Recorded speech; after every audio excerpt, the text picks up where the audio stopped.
পর যে পরই থাকে আর আপন তো আপনই থাকে। নিজের মায়ের পেটের বোন ছাড়া যে পৃথিবীতে কেউ আপন হয় না, এটা আমার ছোট বোন আমাকে বুঝিয়ে দিল। Hello guys, this is me Shahnaz Parveen Surabhi. চলে এসেছি আপনাদের মাঝে নতুন একটা ভিডিও নিয়ে।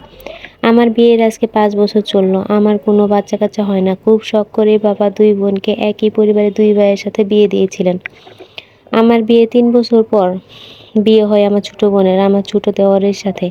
আমার শাশুড়ি আমাকে প্রথম ভালোবাসলেও বাচ্চা-কাচ্চা না থাকার কারণে এখন উনি আমার উপর সবসময় রেগে থাকেন।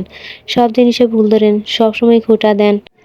বাধ্য হয়ে স্বামীকে নিয়ে হাসপাতালে গেলাম টেস্ট করাতে। রিপোর্টে আসলো আমি বন্ধ্যা, আমার কখনো বাচ্চা হবে না। আমার স্বামীও এখন আর আমাকে তেমন গুরুত্ব দেয় না আগের মতো। রিপোর্টের কথা জানার পর আমার শাশুড়ি আমায় বলল, "দেখো মা, যা হওয়ার মেনে নাও। আমি আমার বড় ছেলেকে আবার বিয়ে দিব। আমার সংসারে আলোর প্রয়োজন আছে। তুমি থাকতে পারো এই বাড়িতে, কোনো সমস্যা নেই।"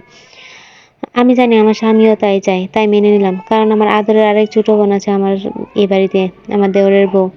আমি কিছু বললে যদি তার সংসার ভেঙে যায়। বিয়েটা হয়ে গেল আর আমার স্বামীও এখন তার নতুন বউ নিয়ে ব্যস্ত। আমিও একটা ছোট জব নিয়ে নিলাম আমার সময়টা পার করানোর জন্য। 2 বছরের মাথায় দেখতে পেলাম আমার বোনকেও আমার শাশুড়ি যাতা বলে কথায় অপমান করত। আর আমার বোন আমার কাছে বসে কাঁদত। একদিন আমার শাশুড়ি বলল, "তোর বোনও কোনো বাচ্চা দিতে পারেনি আমার বড় ছেলেকে। এখন তুইও তোর বোনের মতোই বন্ধা নাকি? আমার ছোট ছেলেকেও কোনো বাচ্চা দিতে পারছিস না?" আমার শাশুড়ির এই কথা আমার গায়ে জ্বালা ধরানোর জন্য যথেষ্ট ছিল। আমার দেবরও আমার বোনকে নিয়ে পরীক্ষা করাতে গেল। তার রিপোর্টে আসলো আমার ছোট দেবর কোনোদিন বাবা হতে পারবে না। হয়তো ভাগ্যের চাকা এভাবেই ঘুরে যায়। আমার শাশুড়িকে ওই দিন বলতে শুনেছিলাম, "দেখো মা, তুমি মেয়ে মানুষ। আমার ছেলেও তো তোমায় ভালোবাসে বিয়ে করেছিল, তাই না? তুমিও তাকে অনেক ভালোবাসো। জীবনে তো বাচ্চাই সব না। আমরা কয়দিনই বা বাঁচবো বলো? কষ্ট করে থেকে যাও আমার ছেলের কাছে। ছেলের ভালোবাসায় সে তোমায় আগলে রাখতে চায়। তুমি ছেড়ে গেলে সে ভেঙে যাবে। তুমি আমার ছেলেকে ছেড়ে যেও না প্লিজ। আমার ছেলের কাছে থেকে যাও তুমি।" এভাবে আকুতি-মিনতি করছিল আমার শাশুড়ি আমার বোনকে। আমার বোন আমার দিকে তাকিয়ে একটা মুচকি হাসি দিয়ে আমার শাশুড়ির 2 হাত ছেড়ে দেয় আর বলে, "মা, একদিন আমার বোনকে আপনি বলেছিলেন মেয়েদের জীবনে বাচ্চাই সব। মা হতে না পারলে জীবনের কোনো মূল্য নেই। ওই দিন যে আমার বোনটা ভেঙে গিয়েছিল, আমার বোনের ভালোবাসা মানুষটাকে আপনি অন্যের হাতে তুলে দিয়েছিলেন। কোথায় ছিল সেদিন আপনার সেই নীতি কথা?" শাশুড়ি লজ্জায় চোখ নামিয়ে নেয়। সাথে থাকা আমার স্বামীও। আমি ওইদিন আমার বোনকে অবাক হয়ে দেখছিলাম। ও আমার হাত ধরে বাড়ি ছেড়ে দেয়। আজ আমার বোনের 2টা ছেলে আর একটা মেয়ে। ওর সুখের সংসার।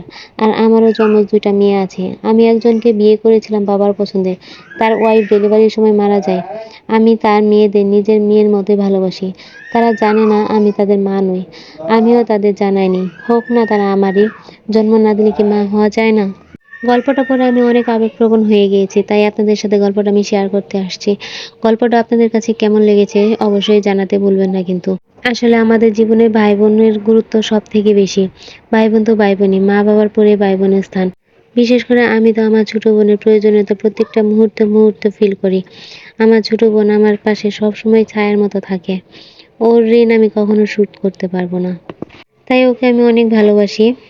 আমার সন্তানদেরকেও যেমন ভালোবাসি, ওকেও আমি তেমন ভালোবাসি। যাই হোক বন্ধুরা, আমার গল্পটা যদি আপনাদের ভালো লেগে থাকে তাহলে অবশ্যই লাইক, কমেন্ট, শেয়ার করে দিবেন। আপনারা যদি পরবর্তীতে আরো এমন সুন্দর গল্প পেতে চান তাহলে অবশ্যই আমার কমেন্টের মাধ্যমে জানিয়ে যাবেন।